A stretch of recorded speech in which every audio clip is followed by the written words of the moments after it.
Welcome back to the Sports Perspective TV viewers and subscribers. As always, thank you for tuning in. And if this is your first time coming across the channel or you haven't subscribed as yet, definitely hit that subscribe button. So in this video, we're going to be previewing the match between West Indies and Afghanistan in the T20 World Cup. This is the final group stage match for both teams, and both teams have already qualified for the Super 8. So we're going to be previewing the match, and also, sharing a few details about both teams, and then giving you my predicted starting lineup for the West Indies. So just stick around until the end of the video while we discuss all of these things, right? So starting, like I mentioned earlier, this match is the final match of the group stage, and both teams have already qualified for the quarterfinals or the Super 8s. But with that said, I'm sure, both teams will be looking to work on things that they think have not worked, or just things that they would like to improve on. And this is the best for them to do it with not much pressure on them. But with that being said, going into the Super 8s where competition will be a lot stronger than what they faced in the group, momentum is very important for both teams. So I personally don't see both teams making too many changes, but I'm sure, like I said, they'll be looking to improve in certain areas. So for the Afghanistan team, they coming into this match, they will be a bit weaker, having lost one of their main bowlers. So Mujib Rahman, he sustained an injury and he has been ruled out for the remainder of the T20 World Cup. He was one of their main spinners, one of their main new ball bowlers. He bowled the new ball for them at the top of the innings. So that's definitely a blow for them. So I'm sure Afghanistan will be looking to shore up their new ball bowling partnership, as you know. So Faruqi, he's the leading wicket taker in the tournament. So he will definitely bowl the new ball and try to get swing at the top of the order. But as it relates to the other bowler that will bowl with him with the new ball, I'm sure Afghanistan will be looking to finalize that as well. In the previous match, Mohamed Nabi was the bowler that was used for them against Papua New Guinea. So they'll probably be looking to do the same thing again, or look at another bowler which they can use with the new ball going into the Super 8s, right? So I'm sure Afghanistan will be looking to work on that, and obviously their middle order, haven't done exceptionally well. So I'm sure they'll be hoping that their middle order can come good, even though their middle order did help them to win against Papua New Guinea. But like I mentioned earlier, the competition in the Super 8s will be a lot stronger. So the bowling in the Super 8s will be a lot stronger than the bowling that they face against Papua New Guinea. So coming up against this West Indies lineup, whose bowling have been performed well, it will be a good test for the Afghanistan team as well and their middle order, because the West Indies have been taking wickets early in the innings, right? So it will be a good test for both teams, right? And Afghanistan, they are a good team, so I'm sure they're looking forward to it. From a West Indies standpoint now, also, a good test. Momentum is very important for them as well going into the Super 8s. And in the West Indies group, in the Super 8s, they'll be coming up against England, South Africa, and the USA. So those are the teams that will be in the West Indies group. So coming up against this Afghanistan team will be a good test for them in preparation for those teams, especially so both England and USA have left-handed bowlers, left-handed pacers in their lineup, who bowls the new ball, right? So coming up against Faruqi will be good preparation for them, heading into the Super 8s, where they will face left-handed pace bowlers.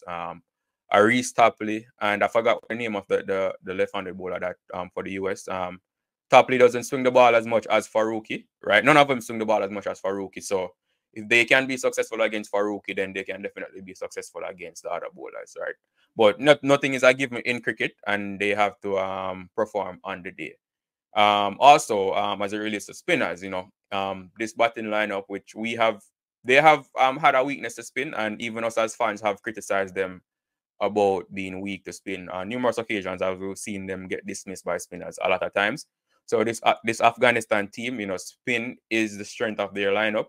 So, and they have some top quality spin bowlers in their team, namely Rashid Khan, Noor Ahmed, and they had Muji, but he's injured. But Mohamed Nabi, he's been on the T20 scene for a while, and he has quality as well, right? So that's at least 3 top quality spinners that the West Indies will be coming up against in this match.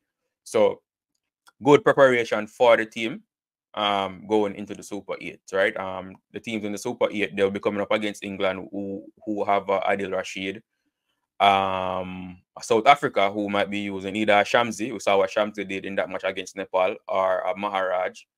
And then the USA also have, I don't remember the name of the spinner, but they have spinners as well that can bowl well. So coming up against this Afghanistan spin bowling lineup will definitely be a good test for the team, for the batting lineup, going into the next round of the competition.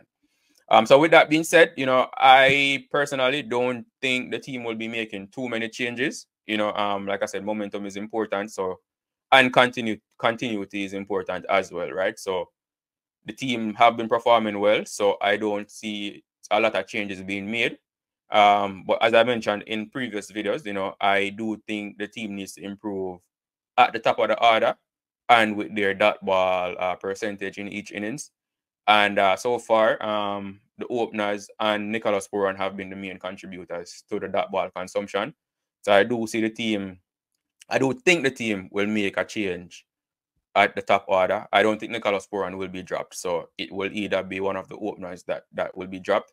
I think it will be Charles. And if Charles come in, but either of the openers, and I say this, but just remember, at the end of the day, it's the West Indies team, right? So whatever team goes out there on the field, we have to support them, and they have my support no matter what the coaching staff decides to do. So when I share these things, I'm just sharing it from my personal opinion, right? I think Charles should be the one that gets dropped, gets replaced, and I did a video about Shimron Hetmyer possibly opening. That would be good for the left and right hand combination, but in reality, I do think Shea Hope would be the one that comes in because he has a more experience opening, at the top of the order. So I think Shea Hope will come in for Charles in the lineup, but that's the only change that I would make in the lineup, right? So my starting lineup for the match would be, so Shea Hope, Brandon King, Nicholas Pooran, Roston Chase, Rovman Powell, Sherfield Rutherford, Andre Russell, Romario Shepherd, Akil Hussain, Gudakesh Moti, and Alzar Joseph. So that would be the 11 that I would go into the match with.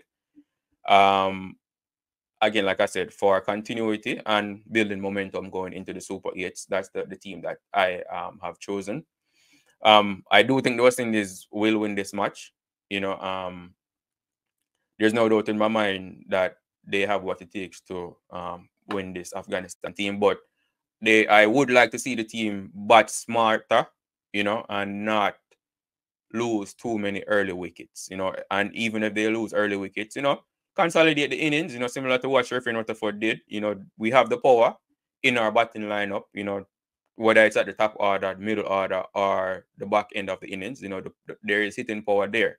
So I would love to see the team play a bit smarter and just play smarter cricket and not just try to hit every ball out the park, and Andre Russell did come under a lot of criticism from the fans. And from the fans and some in the media as well for the way he got out in that New Zealand match after, hitting a few boundaries. A lot of us do think that he should have seen out that Trent Boult over, because Trent Boult was the main bowler and main danger for New Zealand. I also agree with that, but nevertheless, the team won the match. So now we just have to look forward and what they can do going forward to improve. And that's also an area which I would like to see the team improving, seeing out good bowlers and taking on bowlers that are not as good or bowlers that are having a bad day. And Sherfield Rutherford himself said it, and that's where the mental part of cricket comes in. He said it that he knew that New Zealand they bowled out their better bowlers, so he was waiting for the other bowlers to come on in the back end of the innings to take them on, and that's what he did, and he was very successful at doing so. So hopefully a few more of the batsmen can take that approach to see out the better bowlers and then take on the bowlers that are quote unquote not as good. right? So, but that's all I have for you in this this video, viewers and subscribers. Again, so again, the Super 8, after this is the final match of the group stage, and then Super 8s begin. West Indies will the match against South Africa have already been confirmed as far as the venue and time. So they will play in South Africa in Antigua. Not sure where they'll be playing against England or the USA as yet, but as that comes out, I'll definitely give updates on that as well. But definitely let me know what your thoughts are in the comment section. You know, what team would you go with for this match? Who would you bring in? Who would you take out? And any other thoughts that you might have about this match and the West Indies team or Afghanistan team. As always, thank you for tuning in. Do remember to like the video, you know, subscribe to the channel, share the video, and also leave a comment in the comment section as well. Thank you, and I will see you in the next video.